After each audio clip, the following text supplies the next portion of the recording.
नमस्कार, मैं अखिलेश रावत। आपका स्वागत है हमारे चैनल पर।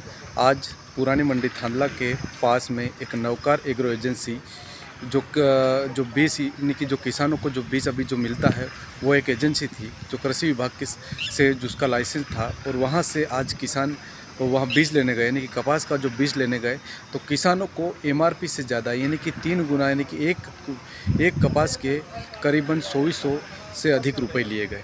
तो किसानों ने इसकी शिकायत कृषि विभाग से करी और कृषि विभाग के अधिकारियों ने आकर वहाँ पंचनामा करा। पंचनामा बनाने के बाद उसके बयान लिए गए, यानी कि दुकानदार के बयान लिए गए। उसके बाद में उन सभी किसानों के बयान लिए गए।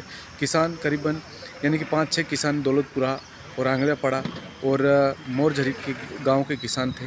और वो उनका जो पंचनामा बनाने के बाद में उनसे हमने जब बात करी गई तो किसानों का कहना है कि हमारे साथ सरासर व्यापारी लूट रहे हैं और जो 853 रुपये की जो ठेली है यानी कि कपास की ठेली उसको अधिक रुपये में बेच रहे हैं।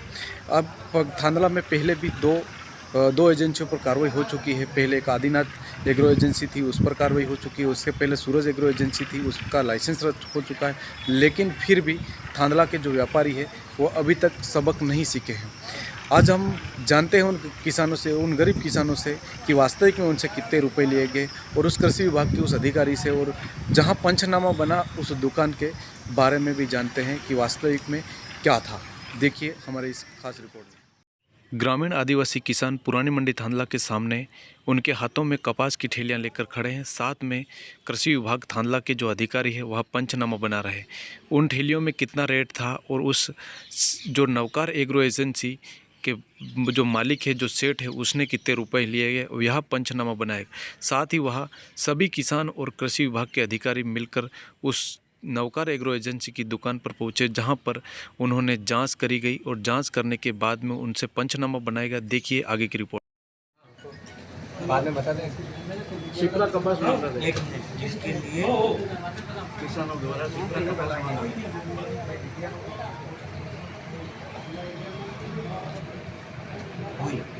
मतलब डीसीएज आपके पास नहीं था जिसके लिए आपकी माता बच्ची हुई। हाँ, उसके बाद फिर इनको बताया कि भाई बाजार में इस भाव में मिलता है, वो तो मंगा दे। आपने बोला है सर? मैं कह रहा हूँ लिखो ना। हाँ तो ठीक है। मतलब क्या बोला आपने कि बाजार में इस भाव में मिलेगा, वो तो मंगा दे। अच्छा,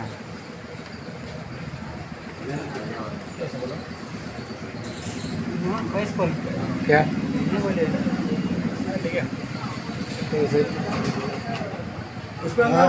नहीं, डीसीएच का भाव बताया आपने, बाजार में इस भाव है, आप बोलो तो बुला दूंगा। क्या भाव बोला आपने? क्या भाव बोला? नहीं आपने मंगाया था, आप बताएंगे, ये नहीं बताएंगे। नहीं बराबर बता रहा है। भैया आप बयान लिख लेंगे तो हमको ये अच्छी बात है। नहीं दे तो फिर तुम क्यों लिखवा रहे? हमको जो लिखना है मैं तो ये लिखूंगा। आप ये मोरझरी से मैं आया और यहाँ सेठ के पास कपास लेने के लिए आया। कौन सा सेठ? ये सेठ अपने दुकान वाला पैसा नाम नहीं जानता, पर यहाँ आया था मैं। क्या उसकी एजेंसी का नाम? नवकार एग्रो एजेंसी ना?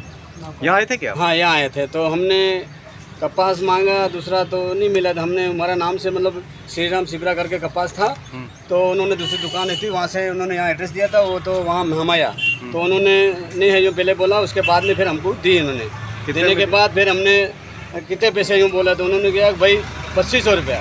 तो हमने ज़बरदस्ती करके मतलब कम कराया तो नहीं कराया। फिर भी मैं कहते थोड़ा बहुत तो और रुपया कम करो साहब, 6 टाइम के दिन तो ठीक है यार 100 कम कर देते हैं। करी ने 2000 ने 4 रुपया श्री राम शिप्रा ना लेता है। तो आप बिल दिया क्या आपको? बिल मैंने मांगा तो उन्होंने नहीं दिया। तो मैं कि तू बिल आ लो, तो इन्हें नहीं आ लियो। तो फिर मैं डिंगला आ दो तो मैं डिंगला हूँ कप्पा हूँ लेवा आयो, डिंगला तो माना हूँ लेवा हूँ तो फिर कप्पा के कम ले जाऊँ खेती करवा पेट्रोल। हम करी मैं ना कहीं डिंगला नहीं लेता थे हूँ जाता तो मन का नहीं थैली नहीं उतार लेती। तो कितने ठेली में कितने रुपए लिखे हुए थे? मतलब ठेली में कितने एमआरपी कितने लिखे हुए थे? मतलब हाँ ठेली ना गया 800 ऊपर है कहीं। तो ये 850 के शायद आसपास। क्यों यहाँ से आपने ठेली दी? हाँ यहाँ से ली। आपने भी? हाँ मैंने भी यहाँ से ली। तो क्या ये जो सेठ बोल रहे हैं कि मैंने यहाँ से सिर्फ 2 किसानों को ठेलियाँ दी, तो क्या है कि आपको ऐसे बना रहे हैं कि क्या? फिर नहीं हम यहाँ लेने के लिए आए थे, तो यहाँ से वहाँ से उन्होंने भेजा कि यहाँ मेरे पास नहीं है और पुरानी मंडी है उसके सामने जो वहाँ दुकान है नौकार करके, वहाँ पे आपको मिलेगी। तो उसको पूछा क्या रेट में मिलेगी, तो वो अपन को पता नहीं है, वहाँ पे जाके पूछ लेना। तो यहाँ आया तो उन्होंने पूछा मैंने, तो उन्होंने बोला कि 3000 के आसपास मिलेगी। तो मैं वापस चले गया। तो फिर बोला कि मैं फिर वापस आया तो ये श्री राम शिवरा ली, तो उसने बताया कि ये 100 रुपये मिलेगी।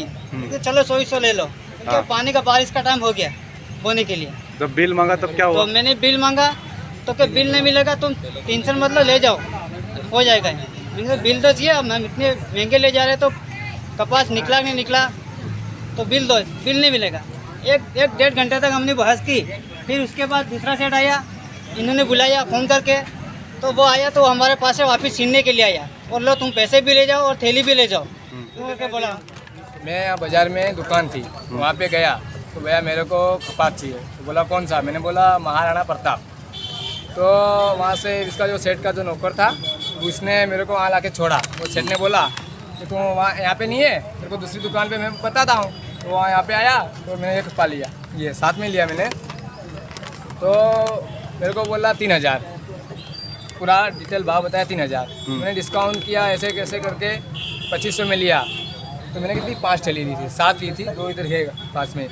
तो मैंने बोला यार सर पैसे बिल दे दो, इतनी ठेली ली तो जैसे बिल तो चाहिए ना अपने को। तो बोला, तो वो बोला बिल नहीं है बिल। तो मेरे को बोला पैसे वापस ले, थैली भी ले जा। कपास इसने इस सेठ ने यहाँ से दिया था या फिर कहीं बाहर से मंगाया? नहीं, बाहर से मंगवाया था। बाहर से हाँ, वो लेके आया था। कितने यहाँ क्या इसके पास लाइसेंस है क्या? मालूम नहीं, मालूम नहीं। नहीं मालूम। तो ये इसकी दुकान, ये इस सेठ की दुकान पे मान ली है, तो फिर दूसरी बाहर की दुकान से क्यों मंगाया? ये अब सेठ को ही पूछना पड़ेगा, मेरे को क्या मालूम। मैं दूसरी वहाँ गया था, वहाँ के और सेठ ने इनका इधर मेरे को भेजा। जो नौकार एग्रो एजेंसी का जो बोर्ड लगा हुआ रहता है, हाँ, तो वहाँ पर तो 850 रुपये लिखे हुए, तो क्या उसके बाद? हमने पूछा था कि सेठ यहाँ पे इतना लिखा है, वो बोलता है ऐसे ही, वो तो कंपनी द्वारा लिखा हुआ है, ऐसा बोला। तो हमने अब क्या करें, हम बिल है तो हमने कुछ बोला नहीं। फिर बोला सेठ बिल तो दे दो, अभी बिल नहीं दिया।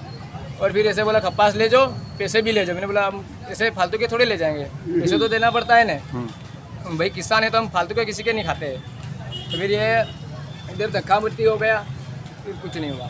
तो जो हुआ वो हो रहा।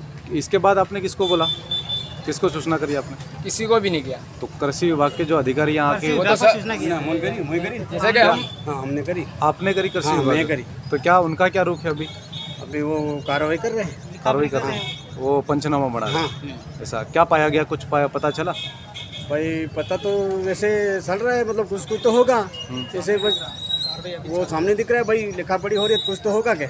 ऐसा आपके साथ आप सबके पंचनामे बन गए? हाँ, बन रहे। तो क्या ये इस तरह से ये रोज लूटपाट कर रहे हैं? रोज कर रहे हैं ना साहब, भाई रोज साहब, कर रहे हैं। रोज कर रहे हैं। तो ये एक बार रोज कर रहे, दुकान मातर वाले कर रहे हैं। तो इसकी आप सभी किसान मिलकर वहाँ कृषि विभाग में इसकी हाँ, वहाँ जा सकते हैं हम, जाएंगे हम जाएंगे। अभी भी जाएंगे। तो कृषि विभाग तो अभी आपका समर्थन हाँ, है ना, है ना पंचनामा भाई कर रहा साहब, है। हाँ, हाँ आया। है बुलाया था हमने, बुलाया। आपका नाम? शैतान डामोर, ग्राम मोरजरी। किसानों ने जैसे नौकार एग्रो एजेंसी जो पुरानी मंडी के सामने जहां बीज लेने गए थे और वहां उनसे कुछ ज़्यादा पैसे लिए गए, उसके बारे में? मैं एसएडीओ प्रभारी GR चौहान, मुझे किसानों से सूचना मिली कि हम नौकार एग्रो एजेंसी पुरानी थानला मंडी के यहाँ बीज लेने आए और हमको नितेश कुमार राजन चतुर्भुज उसका डीलर है, उन्होंने 850 का कपास बीज 2500 रुपये में दिया और न उसका पक्का बिल दिया। ऐसी सूचना प्राप्त हुई तो मैं तत्काल मौके पे पहुंचा, किसानों के कथन लिए, इसके पंचनामा बनाया। इसके बाद में जो भी निलंबन हेतु अग्रिम कार्यवाही हेतु उप संचालक कृषि झाबुआ को प्रेषित कर दी है कार्रवाई। क्या सर उसमें जैसे बोर्ड में लिखा जो 850 रुपये है, तो ये किस तरह से ये जो व्यापारी है जो किसानों को इतने रुपए में क्यों बेचते हैं? व्यापारी जो अंकित मूल्य है बीज पैकेट पे उस अंकित मूल्य से ज़्यादा दर पे नहीं बेच सकता है। यदि वो बेचता है तो वो अवैधानिक है और उसमें नियमानुसार कानूनी कार्रवाई होगी। तो अभी उस पर क्या कार्रवाई हो रही सर? कार्रवाई के लिए हमने उप संचालक कृषि झाबुआ को अनुशंसा लिखकर प्रेषित कर दी है। कब तक हो जाएगी कार्रवाई? कार्रवाई उन पे तत्काल कार्रवाई हमारे वरिष्ठालय के अधिकारी करेंगे। व्यापारी हर रोज़ थांदला में सर इस प्रकार से जो कर रहे हैं, जो लूट रहे हैं, बार बार पहले भी 2 घटनाएं हो चुकी है। पहले भी 2 लोगों पर जिनका लाइसेंस रद्द हो गया, दोनों पर कार्रवाई होने के बाद भी व्यापारी नहीं समझ रहे उसका मेन कारण क्या है, या फिर कृषि विभाग उस पर कुछ कार्रवाई नहीं कर रहा है, या फिर उन पर कार्रवाई करने के बाद भी वो नहीं समझ रहे क्यों? हमें यदि अधिक दाम लेने की शिकायत किसान द्वारा प्राप्त होती है या वो पक्का बिल नहीं दे रहे हैं तो उस पर हमारा निगरानी दल भी है और किसान भाई कोई भी हमारे विभाग में आवेदन करता है या हमें सूचना दूरभाष से भी दे तो हम तत्काल उस पर कार्रवाई करेंगे। किसानों का कहना सर पहली जो 2 कार्रवाई हुई थी वो फटाफट हुई थी, लेकिन ये वाली कार्रवाई इतना टाइम क्यों लग रहा है, ऐसा कहना है किसान? किसान भाइयों से निवेदन अनुरोध यही है कि कार्रवाई अपने लिखा पढ़ी करके अपन ने उप संचालक कृषि को भेज दी है और वहाँ से जो भी नियमानुसार कार्रवाई करेंगे वो होगी। जी, आपने जिस तरह वीडियो में देखा होगा किस तरह से एक व्यापारी आदिवासी समाज को लूटता है, यानी कि आदिवासी समाज के जो किसानों को जो एमआरपी से अधिक रुपए लेता है। पहले जो कार्रवाई होने के बाद भी थांदला के व्यापारी नहीं समझे हैं कितनी बार गरीब आदिवासी किसानों को लूटेंगे। कृषि विभाग ने साफ तौर पर दो दुकानों पर पहले भी कार्रवाई करने के बाद भी अभी नवकार एग्रो एजेंसी ने फिर से आज करीबन 5-6 किसानों से एमआरपी से अधिक रुपए लिए गए और उन पर कार्रवाई करवाने के लिए यहाँ कृषि विभाग ने जिस तरह से हमारे पीछे जो किसान खड़े हैं और वो किसान यहाँ पर उनको आने के बाद में यहाँ सभी पंचनामा बनाने के बाद में कृषि विभाग के अधिकारियों ने झाबुआ जो कार्रवाई होनी है वो सभी उन बड़े अधिकारियों को भेज दी गई है और पंचनामा बनने के बाद में उधर से क्या आता है और क्या वास्तविक मिलता है उसके बाद में उस व्यापारी पर कार्रवाई होती है। लेकिन किसान नहीं मान रहे। किसानों का कहना है कि हमको अभी तत्काल में उसकी कार्रवाई होनी चाहिए और कृषि विभाग के अधिकारियों को इस तरह से उन्होंने जवाब दिया, लेकिन इसके बावजूद भी अभी तक यहाँ कार्रवाई नहीं हुई है। और कार्रवाई होने के बाद अब वो ऊपर से क्या होता है कि झाबुआ के जो अधिकारी है वो क्या कार्रवाई करते हैं हम उसके बाद में हम जानेंगे। लेकिन फ़िलहाल में यहाँ के जो थांदला के जो कृषि विभाग के अधिकारियों ने जो सारी जो जांच करके यानी कि जो सारे पंचनामे बनाकर झाबुआ भेज दिए हैं और झाबुआ के उन वरिष्ठ अधिकारियों को भेजें और उसके बाद में क्या होता है उसके बाद में पता चलता है। लेकिन किसान अभी तक अड़े हुए हैं कि हमें कार्रवाई उन सभी इन कालाबाजारी करने वाले नवकार एग्रो एजेंसी व्यापारी पर कार्रवाई होनी चाहिए। आपको हमारा वीडियो कैसा लगा कमेंट बॉक्स में अपनी राय अवश्य बताएं। चैनल को सब्सक्राइब करना ना भूलें।